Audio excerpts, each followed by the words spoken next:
Hey BookTube, it's Jackie. How's it going? If you are new to me, it's the first time you're seeing my face. Hello, what's up? My name's Jackie. I sit on my floor and I talk about books. So I hope it's why you're here because that's what's going to be happening today. If you're not new to me, thank you for always tuning in and continued support. I really do appreciate it. So as you can see from today's title of video, I have a book review for you, and this is all on Cindy Burkhart-Menard's Esperanza's Way. Looks like this. I hope I said your name right. If I didn't, I'm so fucking sorry. Really bad with names, just a heads up. But this is one of my Reads Discovery books, and part of the deal with these books is that I give a full book review, and I am very happy to bring this one to you because this has been a long time coming, and I was graciously given some extra time to work on it, and I want to talk about it because I think it's something pretty special. So without further ado, grab yourself a drink, have yourself a seat, and let's get talking some books. Okay. So, like I said, this is the review on Cindy Burkhart-Menard's Esperanza's Way. I hope I said your name right. And I found this on Reads Discovery. So, a few stats about this book. This is actually the second installment to a series called the Seeker series, which I was not aware of when I picked this book up. And we'll get into why I wasn't aware of it, because as you can see from the cover, it says it right on the cover, but we'll get to it. But it is a second installment to the Seeker series. It is historical fiction, and we do have some triggers. We have triggers for gross anatomy, so talking about bodily functions, things wrong with the body, medicinal. This has a lot of medical history involved into it, so there are some anatomical terms that might be triggering to people, so I just want to make that aware to you. And we also have some triggers for human slavery. There is attempted sexual assault on page on this. And we do have historical perspectives and stereotypes of women that were not the most positive back in the day, because it's historical fiction. So she's not shying away from what was thought and held to be true at that time. So why did I choose this book? Well, I chose this book because I've been in kind of a historical fiction mood, and I do like medical history. A little thing about me is I actually thought about going into medicine, going to med school. I wanted to be a forensic pathologist. I wanted to cut up dead people. Shocker, I know. But turns out that's a lot of fucking school. It's a lot of fucking school. And I just didn't go for it. But I was always interested in anatomy and physiology and kind of how the body works. And I did do a course in college that I actually helped create with one of my college professors called Science and the Female Body. Its title has been changed since, but it was basically how medicine has been treating women throughout history. Women specifically, because our bodies are so fucking crazy. And so this just kind of spoke to me on a level that I hadn't been spoke to in a while. And I was really, really excited to see it. And I really got a huge kick of the cover. So there's a lot of things going to this book that were kind of big, huge neon signs for Jack. You should probably read this book. So that's the reason why I picked up this book. Now, a brief summary, and this is the summary that I was provided by Reads Discovery. I have not edited this. I have not redacted it. Nothing. This is exactly the one I was given. That kind of hooked me and got my mouth watering a little bit on this book. So here it goes. The year is 1260 AD. Esperanza, a gifted intuitive healer, aspires to transcend gender and class limitations to attend a medical school in Salerno. Her journey to achieve her dreams is littered with stumbling blocks. Despite the setbacks, she perseveres. Though the book spans 45 years, the subplots of romance, acceptance, and betrayal propel the plot forward at a brisk pace. We become engrossed in Esperanza's growth from shrewd, distrustful tween into successful and fulfilled adult. Through all the twists and turns fate has in store for her, Esperanza definitely forges her own way. I loved that synopsis, so much so that I didn't realize the cover said book 2, because I saw the title and I started reading this first, and that's what hooked me. I didn't give a crap what the book title, the cover of the book looked like afterwards. Although it's a stunning cover, I think it's very, very well done. I did not look further down where you see book 2. I did not look at that part because I was so engrossed in that. That hooked me right then and there. So I love the synopsis of this book. I think it describes this book perfectly. It gives you just enough. but it doesn't give you everything because there's a lot. It's mentioned almost all this stuff are major points of the book, but you don't have any detail or anything to go with it. So it just kind of whets your palate a little bit. And I really, really enjoyed that. I thought it was really well done. So kudos to you on the summary. It made me look past the cover of the book, and I lost my shit when I saw it, because when I actually printed this book off for Reads Discovery to actually read it, because it doesn't convert to my e-reader very well, so I physically print off the book, and I saw that it was book 2, I was very upset, because this is a huge pet peeve of mine, is reading books at a sequential order. So I was very, very happy that I don't feel like I missed anything, but we'll get to that point later. I just want to let you know that that's the reason why I missed the cover saying book 2, because normally I don't do that. So let's dive right in and find out what worked in this. So what worked? First off, normally in a sequel, I will look for continuity, but since I don't have any continuity to look for because I didn't read book 1, I'm going to go with the fact that I didn't read book 1 and I didn't feel like I didn't miss anything. I feel like this is a standalone. It works well on its own. So if you have not read book 1, I personally feel like you'll be okay reading this book if this is the installment that interests you the most. I did, however, go onto Goodreads and found the first installment and read the synopsis of it. I did not see any familiar names.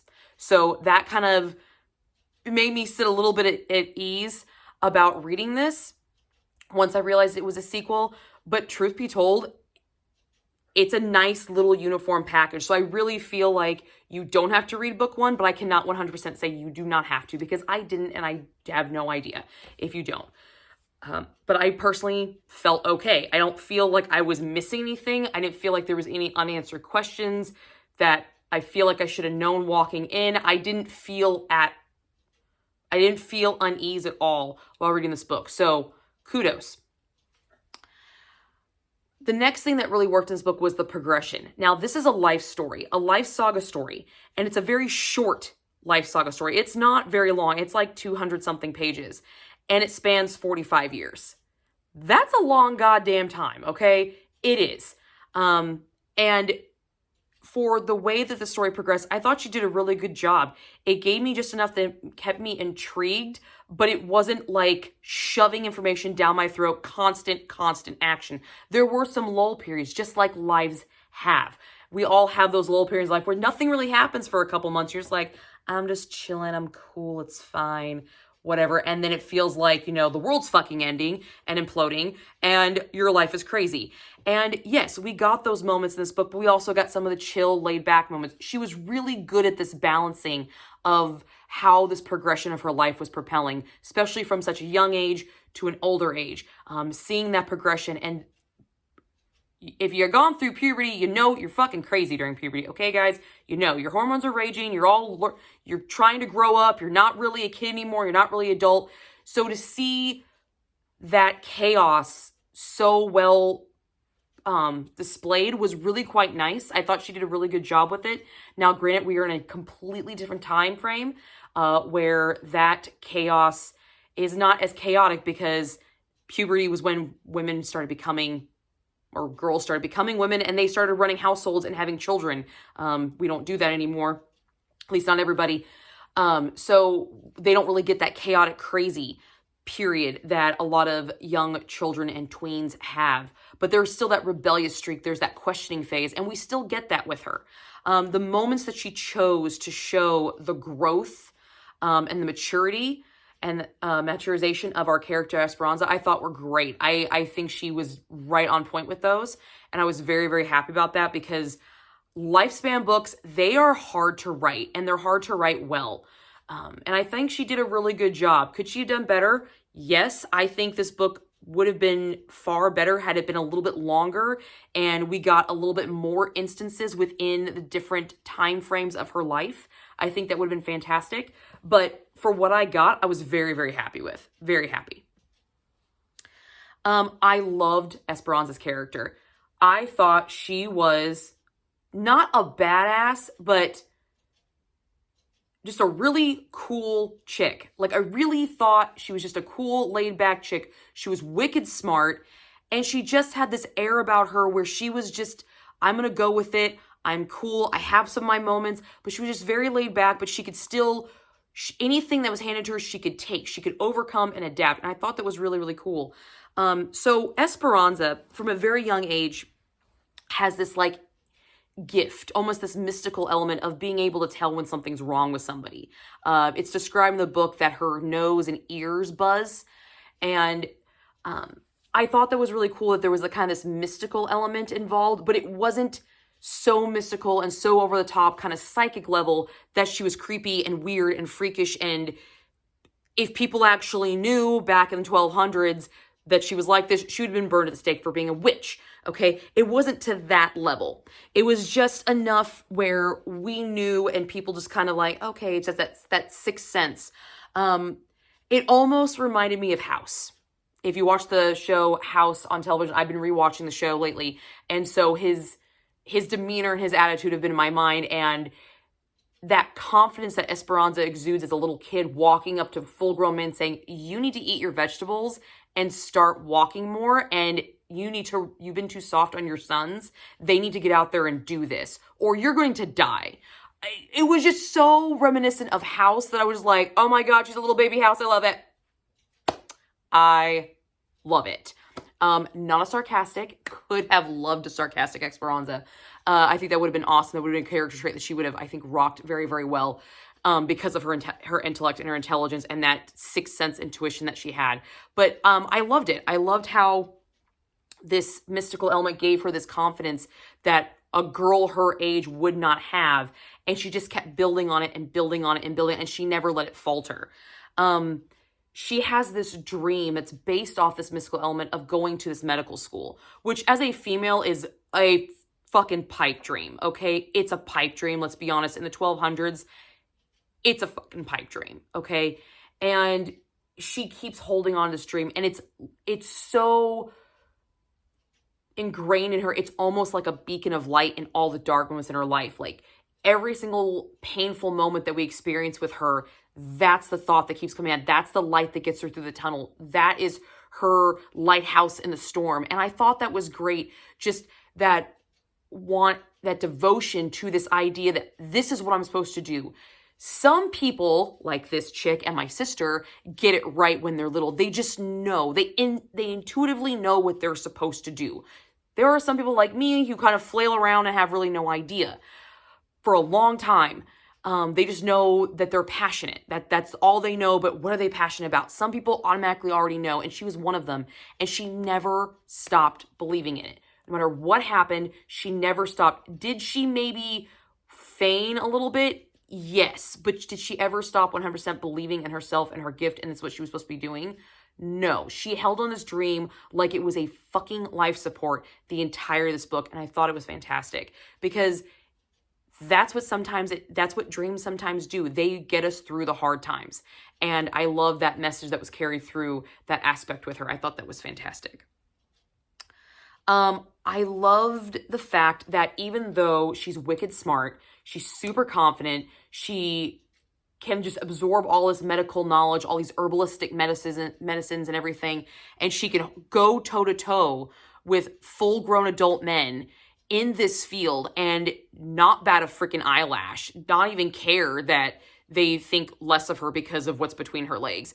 I love the fact the author still gave her fuck-ups.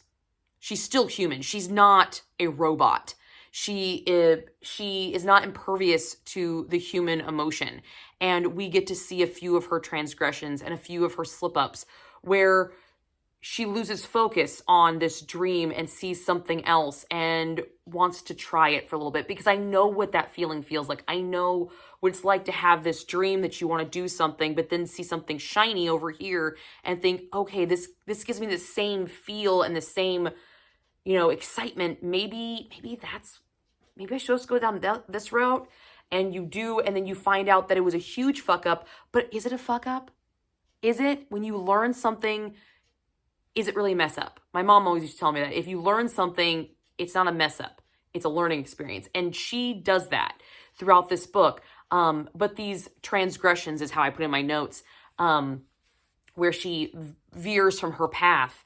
I thought they were great. It made her feel more real to me, a little bit more of a girl that I could relate to. And so I really enjoyed that she gave those moments throughout the entire life. We don't just get them when she's an adult. We get them when she's younger too. I thought that was great. I really enjoyed the character that was created with Esperanza because it was so well-rounded. For such a short book, it was so well-rounded, and we got majority of her life, so I got to really see her really fleshed out. And I enjoyed that. I enjoyed that very, very much. There was another element of this story that I don't know if it was intentional, and if it wasn't, kudos to you because you did it and it was flawless. There are some fairy tale interpretations. I don't want to say retellings, I would say interpretations. There was two that I could pick out. A very Cinderella themed one where she is kind of being taken in by this family, but she's only been taken as a friend for the daughter.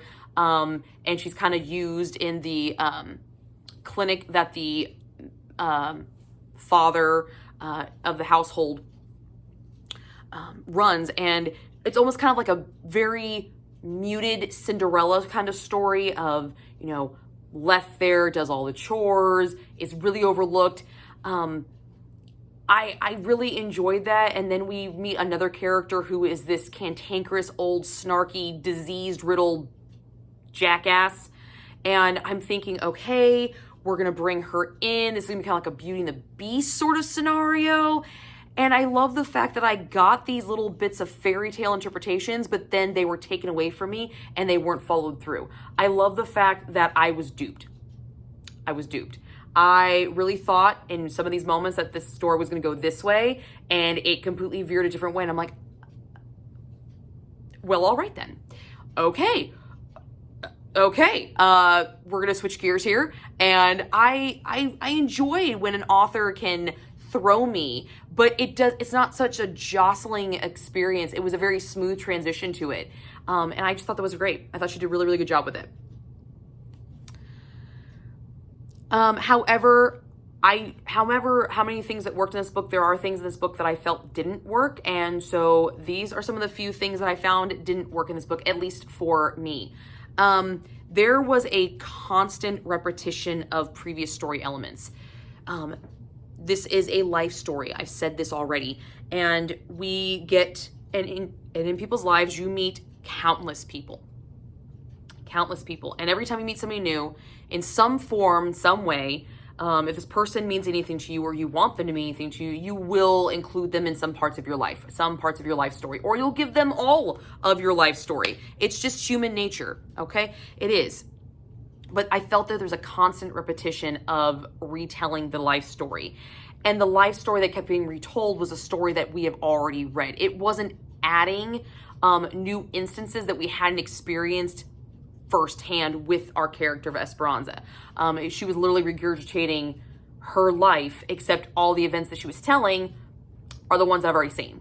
And that, although I understood the necessity of it, it got kind of old. And towards the very end, when she's in her adulthood and she's having to tell her story multiple times in a very short window of time to multiple different people, it got really annoying. And I actually just was like, okay, I've already heard this story. We're going to skip it. Because I Reader's Digest version, I don't need to know that you were an orphan and your mom died of leprosy. I don't need to know that anymore. I understand why you're telling this person this, but I, as the reader, don't need to know. I would have liked it to have been rephrased differently, if it had to be used as many times as it was, just so I didn't get that monotony. That was the only time I really felt monotony in this book, was when she was doing that. There are a lot of dramatic things in this story, a lot of what could be considered very dark things. We have a death of a parent. We have a giving a medicine that was taken wrong and a death happened, and now Esperanza is being hunted for murder. We have a ruse going on about her well-being. We have lying. We have slavery involved. We have running away. We have surprise additions. We have failures to complete things. We have broken hearts. We've got a lot of dramatic moments that are encompassed in her life. And I feel like the conclusions to a lot of these dramatic moments were too soft. I feel like this book lacked that punch to the gut. I feel like it lacked it. She by no means had an easy life, okay? By no means had an easy life. She was at the mercy of literally everybody until the very end. Her life was never her own because she was living in the 1200s and she's a female, okay? Let's just be honest. That was the way it was. And the people that were in charge of her were all kind of assholes, okay? A lot of them were. A lot of them saw what she was as a commodity, as a piece of property. Again, that was the viewpoint of women back then. But she wasn't a treasured piece of property. She was just kind of a thing. We're going to use you. I don't need you anymore. We're moving on. And I feel like although she did make a stand, we have a couple of times where she runs away. That was the end of it. There was no follow through. There was no follow up. I mean, she literally flees because she sold belladonna to a woman to terminate a pregnancy. And the woman takes too much of it and dies.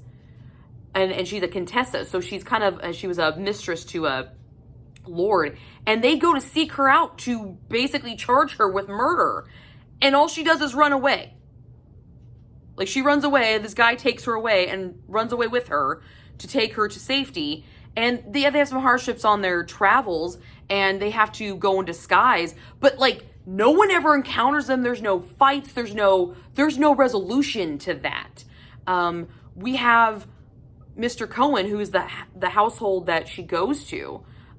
He basically makes a deal to sell her off when he doesn't need her anymore because his daughter's married. She's out of the house. Both of his boys are back and they're taking over the family business. And so he might feel a little guilty, but he's like, yeah, here you go. Take her. Go marry her off to this jackass. But I'm going to lie to her first and saying, you're going to go to your dream school. There's no resolution for that either. There's no retribution. There's no justice for the people that did her fucking wrong. None of them. Except one, and we get a reprieval with him. And he's probably the worst out of all of them. Like, he's probably the biggest I don't know.